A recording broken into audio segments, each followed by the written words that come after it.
నమస్తే మిత్రులారా, నేను శ్రీనివాస్ చౌహాన్ అడ్వకేట్. మిత్రులారా, వీలునామా లేదా గిఫ్ట్ డీడ్లో ఇద్దరు సాక్షుల సంతకం లేకపోతే అవి చెల్లుబాట్లు కావా? సో మిత్రులారా, మన దేశంలో ఉన్నటువంటి చట్టాల ప్రకారంగా, మన దేశంలో ఉన్న ఎవిడెన్స్ యాక్ట్ ప్రకారంగా అటెస్టెడ్ డాక్యుమెంట్స్ ఉంటాయి, నాన్ అటెస్టెడ్ డాక్యుమెంట్స్ ఉంటాయి.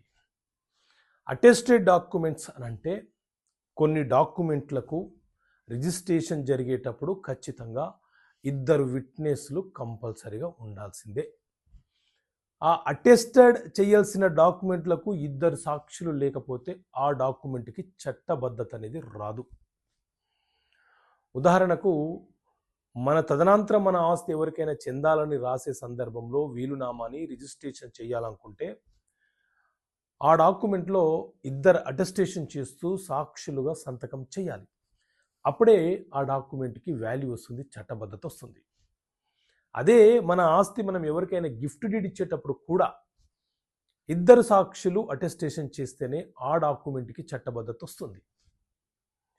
కొన్ని నాన్ అటెస్టెడ్ డాక్యుమెంట్స్ ఉంటాయి, వాటిలో ఇద్దరు సాక్షులు లేకపోయినా ఆ డాక్యుమెంట్ అనేది చెల్లుబాటు అవుతుంది.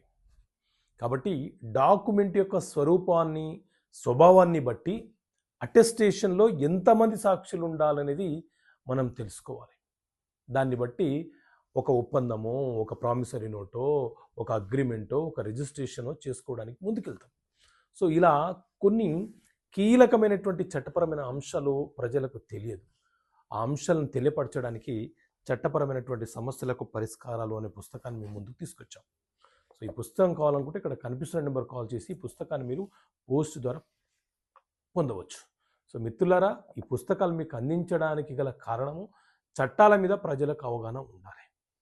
మీరు పెట్టే కాస్ట్కి నేను పంపించే ఈ బుక్ కాస్ట్కి ఈక్వల్గా ఉంటుంది తప్ప మాకు పెద్దగా బెనిఫిట్స్ ఏమి ఉండవు. పోస్టల్ ఛార్జెస్, ప్రింట్, జిఎస్టీ, అలాగే డిటిపి, తెలుగులో డిటిపి డ్రాఫ్టింగు, ఇదంతా వర్క్ చేయనికే మ్యాన్ పవర్. ఓకే మిత్రులారా, థ్యాంక్ యూ.